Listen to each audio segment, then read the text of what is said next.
And look what happens. Moses drew near, and what because of what he saw, and then now let's look at what Moses heard.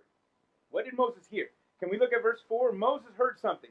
When the Lord saw that he got his attention, he called out from the bush, and the first thing he said was what? Moses? What? Moses. Moses, Moses. See it? Twice. He says, Moses, Moses. Now, Moses is going to actually claim to have a stuttering problem, okay, in a little bit. God does not have a stuttering problem, okay? I do sometimes, not because I just, like now, I'll start a sentence, and I'm thinking of a separate one, and I will literally just parachute out of that sentence right into another one. Listen, I am very frustrating to edit. I know because I have to edit myself. I hate it. And so, but God is not stuttering. He says his name, Moses, Moses, and that's the first thing he hears out of this bush, his own very name.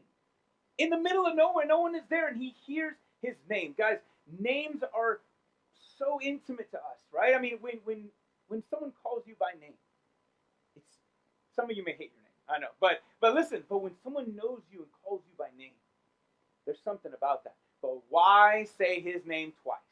That's another interesting pattern. Guys, read and find out how many times does Jesus repeat and the God repeats people's names.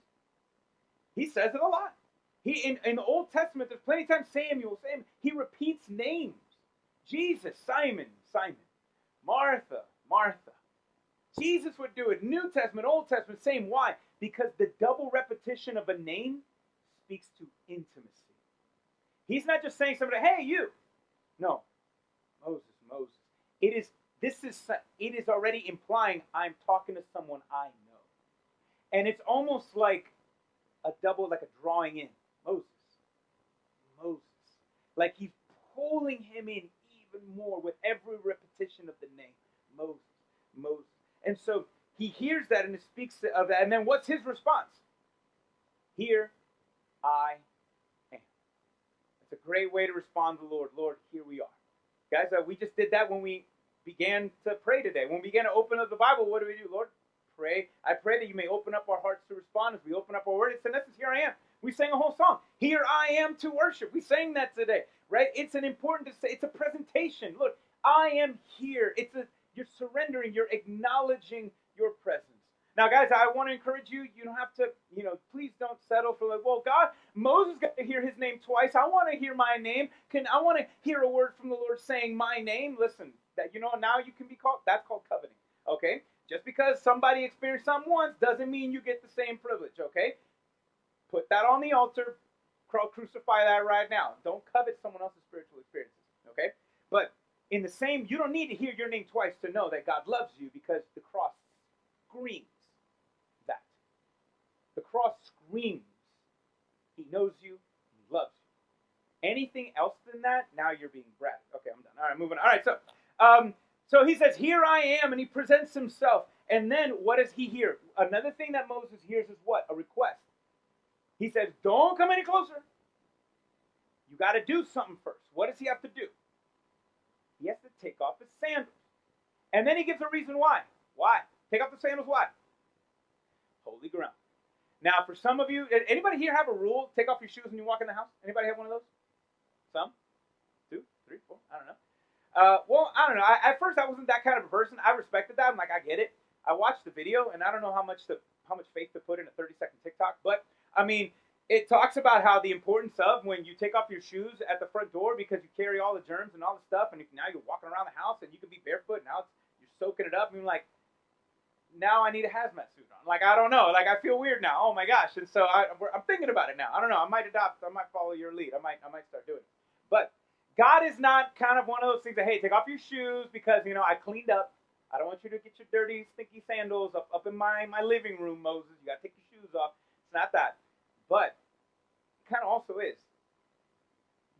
There was something he could no longer bring. In order to get any closer, there was a requirement. Out of all things, sandals. Out of all things, sandals. And you got to ask yourself, why?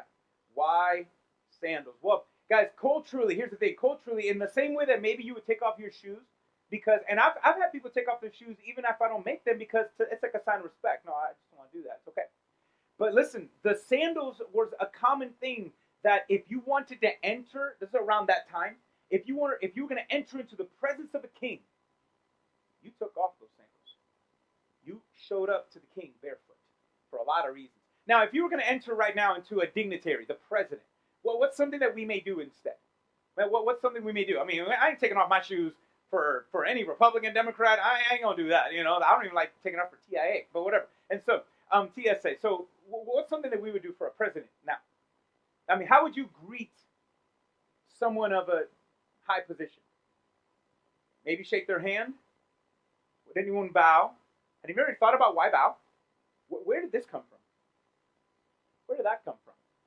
One tradition is the reason why if someone would bow before a dignitary, you expose the back of your neck, which means the king with the sword in his hand, you're putting your life in his hands. He could take you out, and it's like, I commit myself to you. So it was like a symbol of humility, a symbol of surrender. So the sandals were the same thing. It was a symbol that you would take it off as a recognition you are a king. And it was slaves never wore shoes. That was what marked the slave. That was an important thing. And in fact, so when God is saying that, I want you to take off the sandals, is because he's not just a king. He's the King of Kings. And he's going to define that in a minute. And so there's this sense of submission, this sense of surrender, this sense of I have to humble myself. Guys, that sounds very Old Testament, New Testament. In order to draw near to the Lord, you must humble yourself to draw near to him. And so that's what's happening here when he takes off those sandals. And then he gives a reason why. For the ground is what? Holy. Guys, you know what's fun? That's the first time the word holy is used in the Bible. Holy is used not to describe God, to describe the ground. Holy ground. Now, there's a thing called the law of first mention. Anytime you see something mentioned once, the first time in the Bible, the first time, it's actually an introduction. It's supposed to be like the foundation that every time, if you read anything that says God is holy, or the Holy One of Israel, or holy this, or holy that, holy, holy, holy, thrice holy, right? Anytime you see that, you need to have this story in the back of your mind, because there's something about this that introduces the concept of holy that everything else is packed on. Now, guys, let me stop you. Is the ground holy because God designated a special place out of all places? For example, people treat this, the house of God, as holy. All right? This is the house of God. Okay? This is the house of God. God in a body. All right? The house of God isn't a body. All right? It is no less the house of God if we were outside this building than inside the building. We make it the house of God by who fills it. It's God fills us.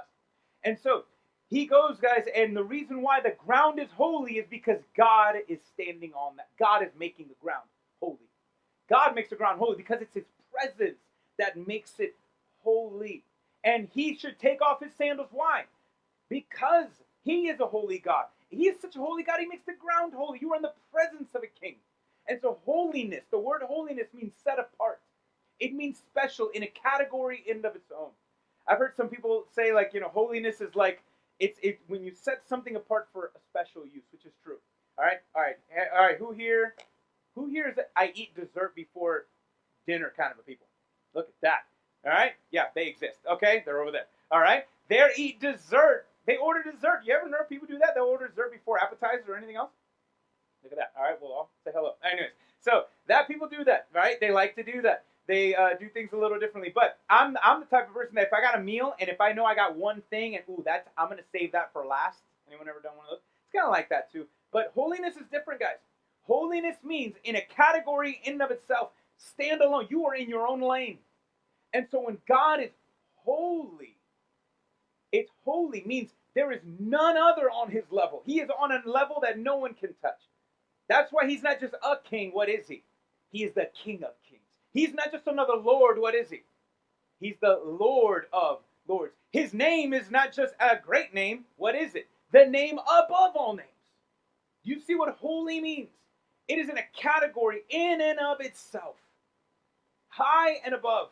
That's why when God is described as holy, holy, holy, it is just this triple, thrice holiness, because there's not enough words to truly describe it. It's like this over an abundance, endless eternity overflow of just perfection.